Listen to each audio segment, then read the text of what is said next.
Hello students, I just wanted to take some time today to go over the first two categories within the rubric in what I'll call the rubric part 1.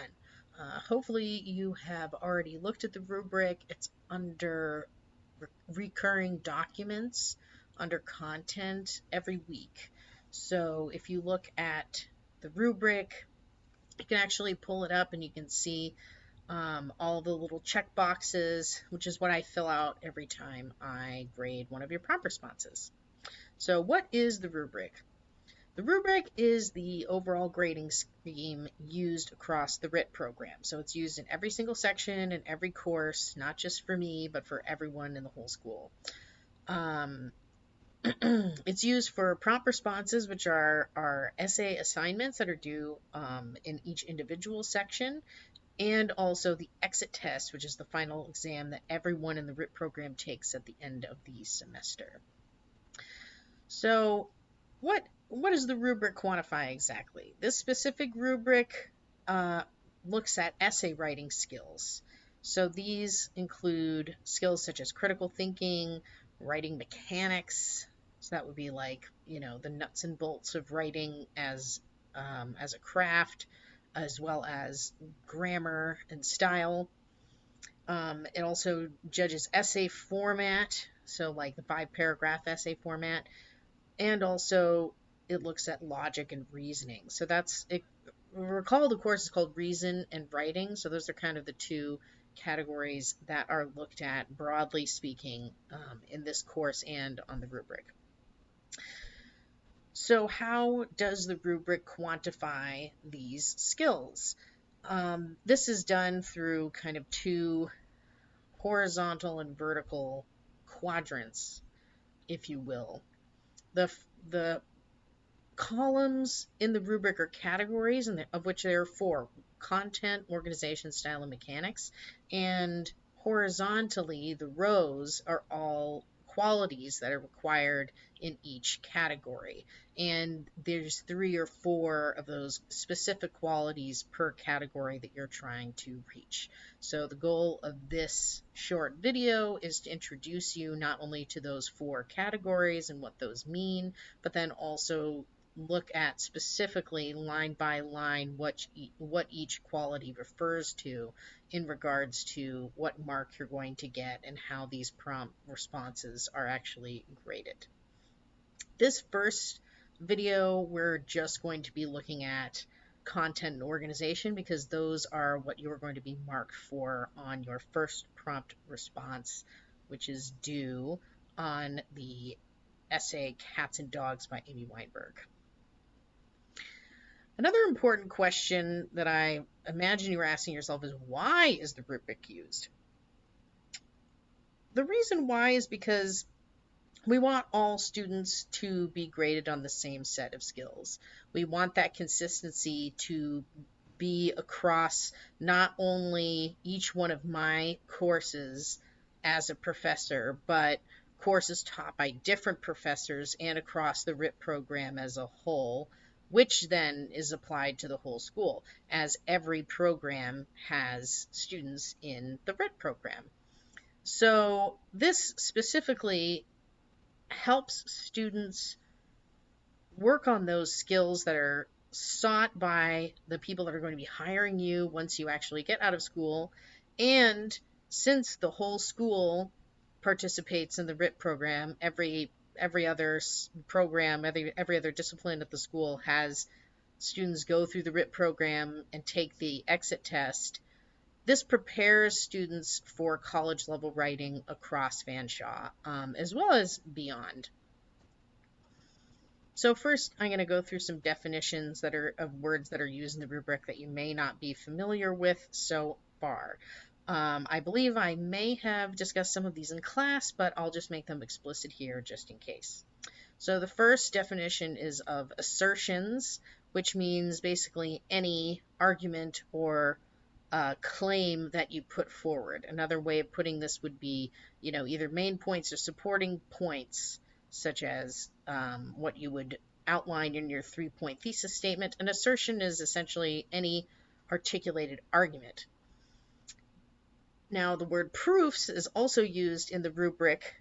Usually I describe proofs in class as supporting evidence, which can range from hypotheticals to anecdotes to logic-based reasoning, like if-then reasoning, that type of thing. So basically, any evidence that you use to support those assertions that you make.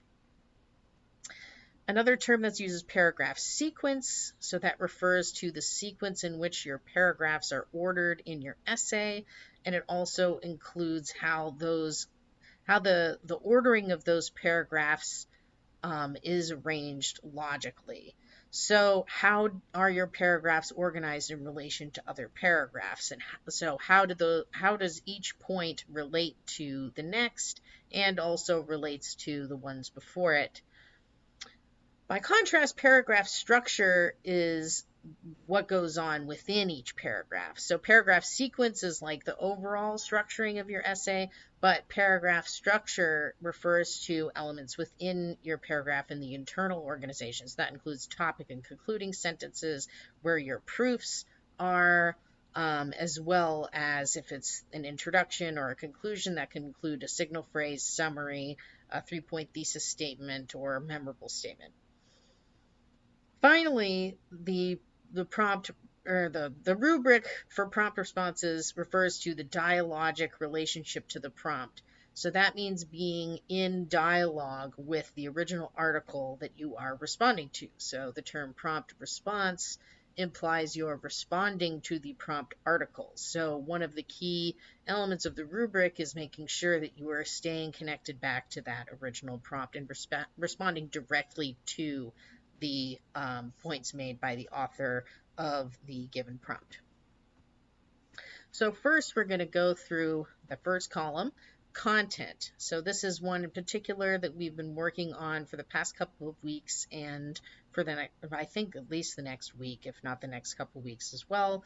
So content is essentially the logical basis for your essay, your reasoning, the main points, the argument that you're making. So the content is the actual arguments that you're making in your paper, what you're talking about.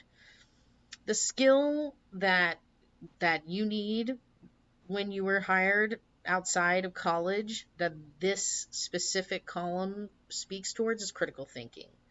So when you actually work on the job market, you will need to show that you can read and understand what other people are saying and be able to respond to it critically and productively.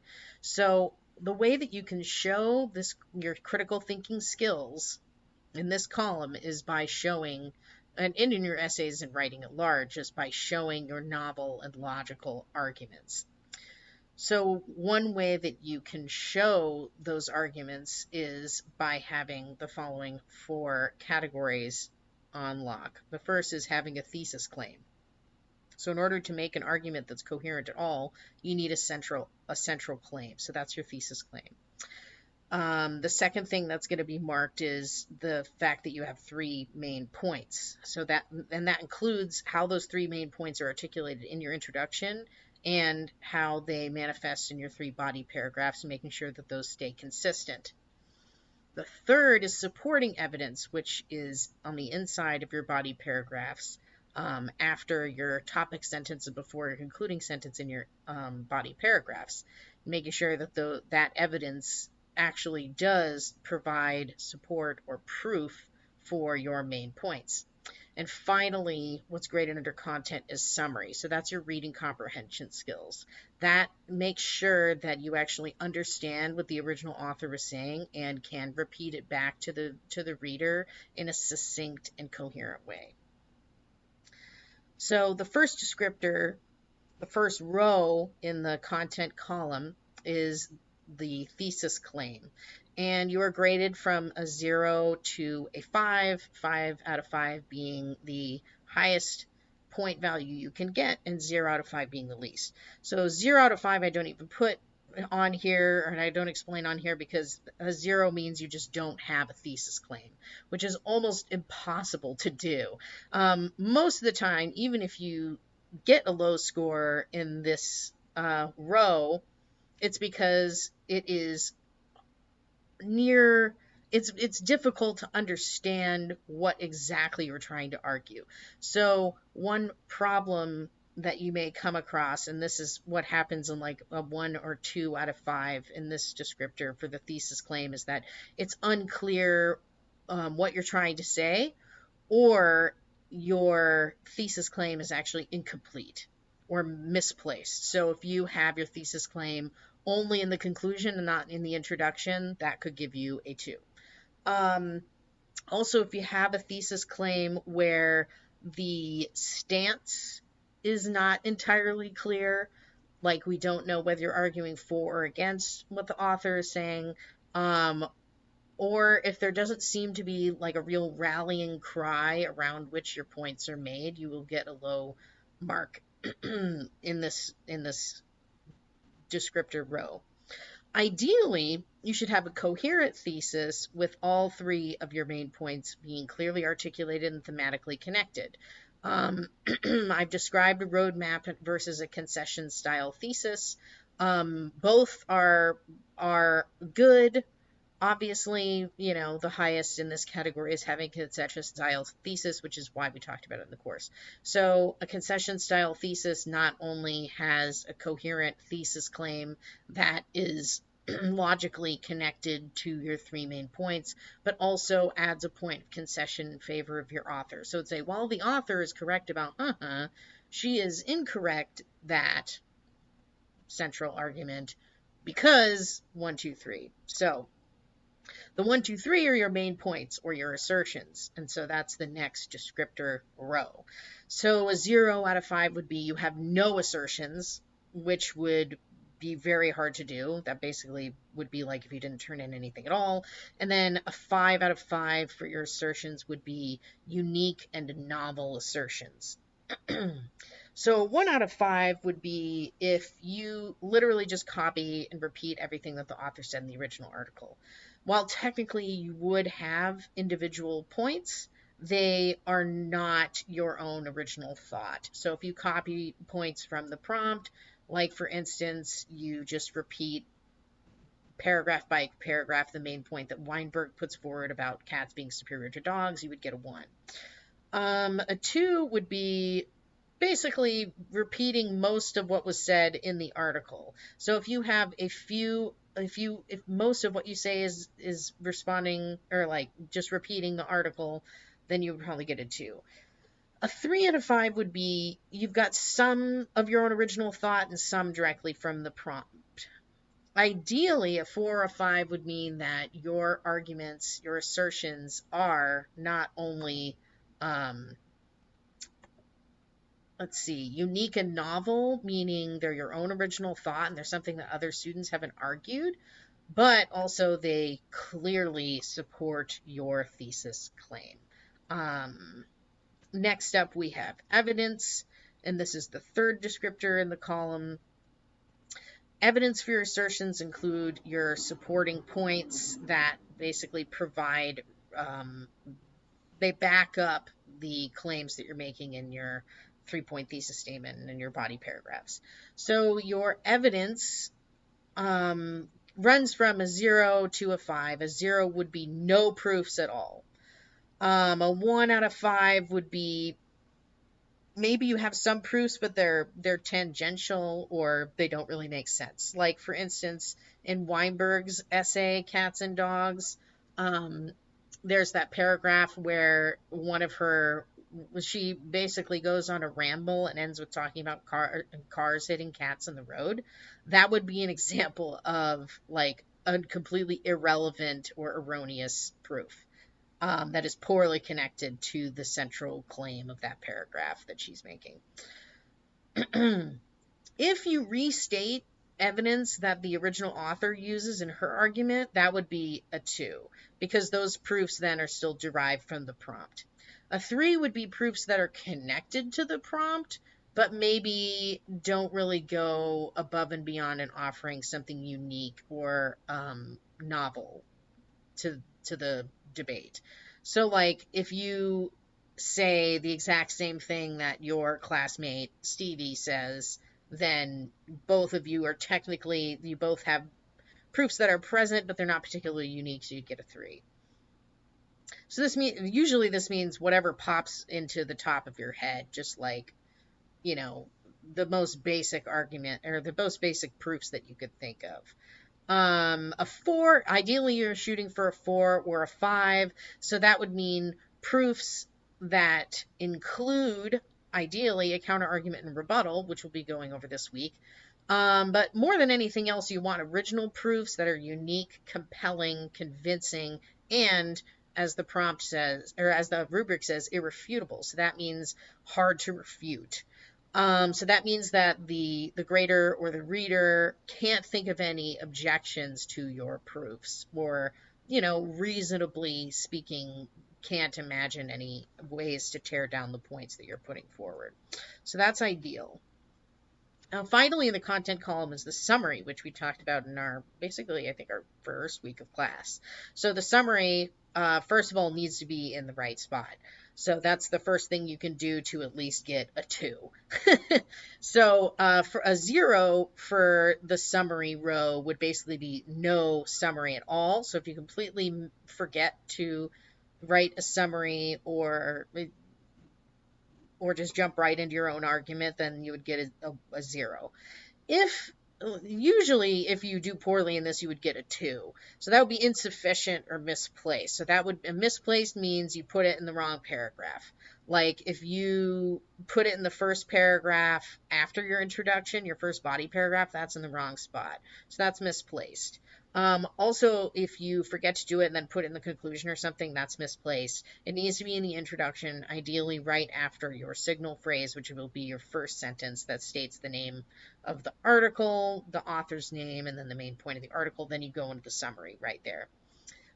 If it's insufficient, that means that you either missed quite a few points or mischaracterized some of the points. If you get a 3, that means that it's well placed, meaning it's in the right spot, and it's serviceable, meaning it does the job, it's perfectly adequate.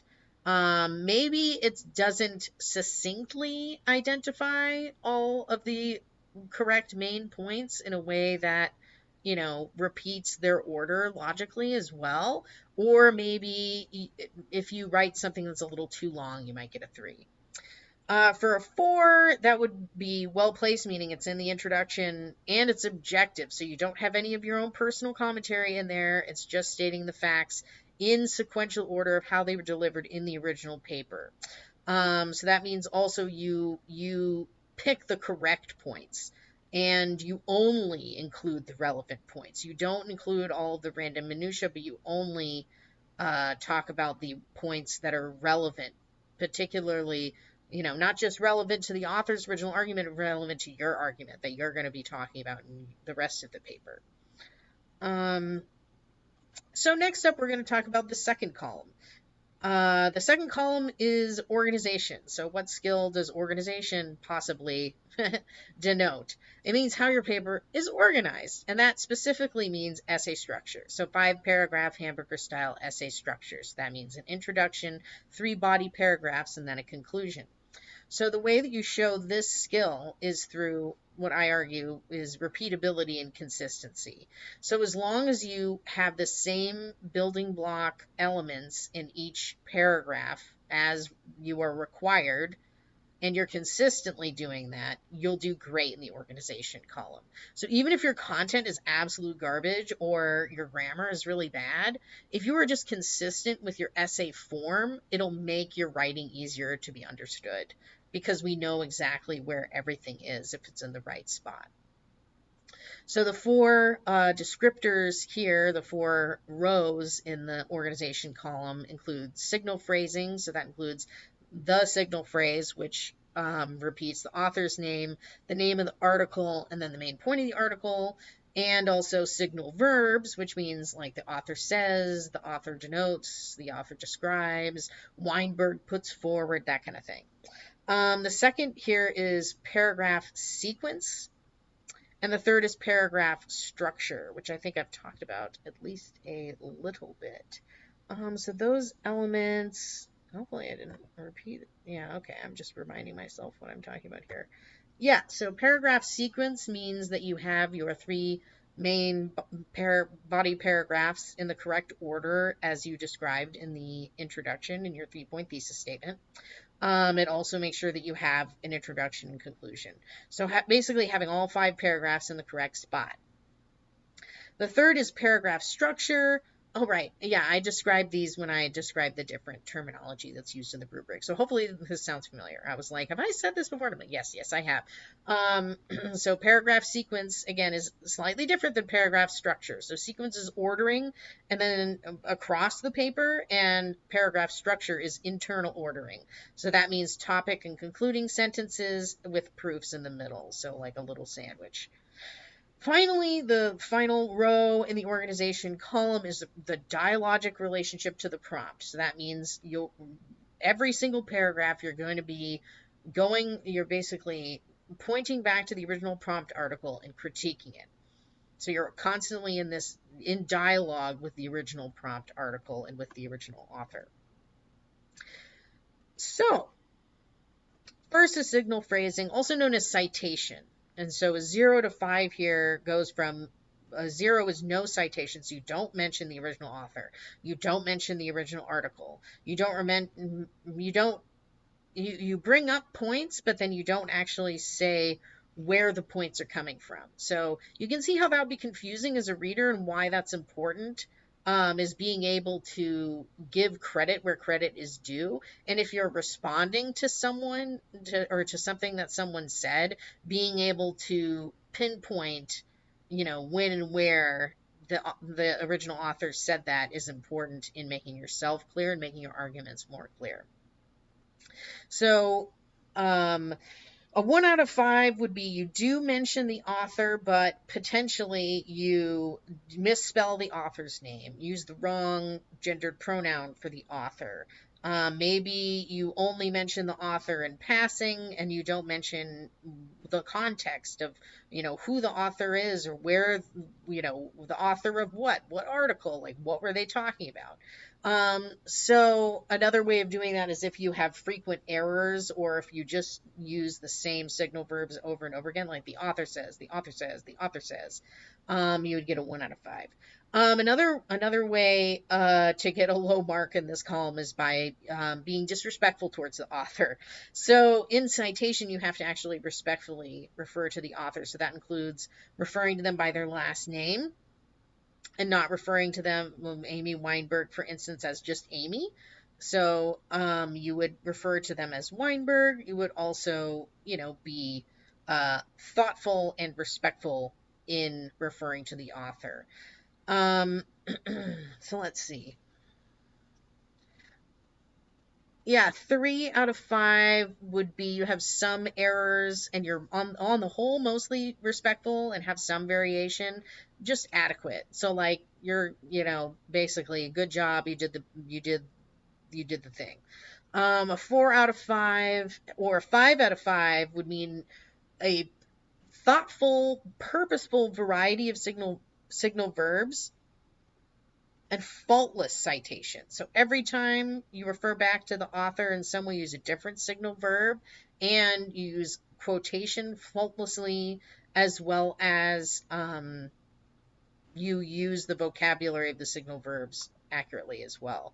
So you use different types of signal verbs to denote different I guess, because there's a difference between saying the author contends versus the author affirms, so being able to differentiate between those signal verbs in their minutia is something that would definitely give a 5 out of 5 in signal phrasing and citation. Okay, so descriptor number 2 is paragraph sequence, which roves from illogical sequence or no sequence to an inevitable sequence, which is 5 out of 5. So a 0 out of 5 would be an illogical sequence or no sequence. That means if you just have one big paragraph and no paragraph breaks at all, you're getting a 0 because there aren't paragraphs. The first one would be you can't execute, 1 out of 5 would be you can't execute a logical sequence, which means maybe either you don't have a 3-point thesis statement in your introduction, so we don't know what the sequence of your body paragraphs is going to be, or if you significantly diverge from what you thought you were going to say in your introduction.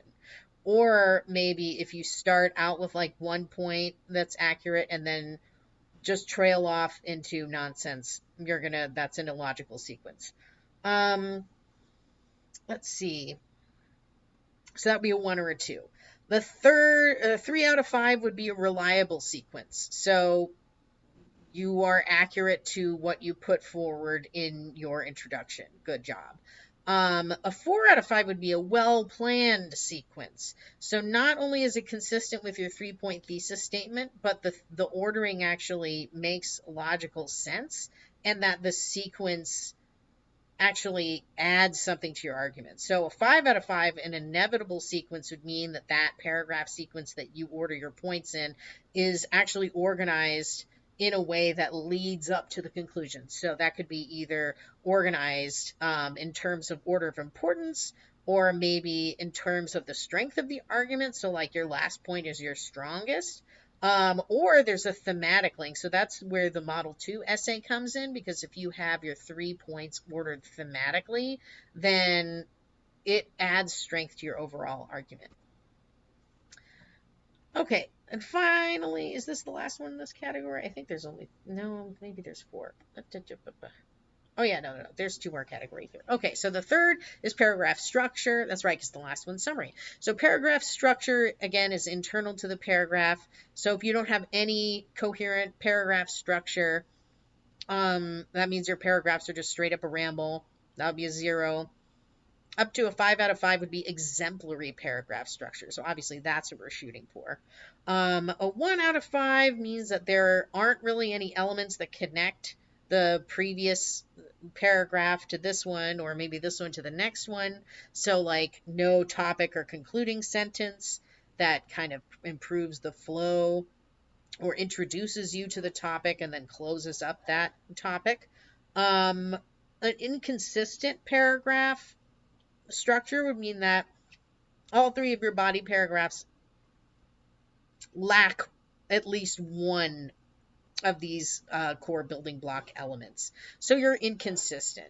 You don't have, say, like let's say you have a topic sentence but only in one paragraph, or you only have a concluding sentence in your last 2 paragraphs, and that would be inconsistent. So a 3 out of 5, shoot for this definitely, is repeatable. So you consistently display your building blocks and they are adequate. So that would be great. A 4 out of 5 would be, it includes all of the elements, but perhaps not masterfully. So a 5 out of 5 would definitely be a topic sentence that has your thesis point that ties back to the original prompt article with multiple proofs, and hopefully some form of transitions that tie those proofs together. Although transitions is also in the style column, which we'll get to in a later week.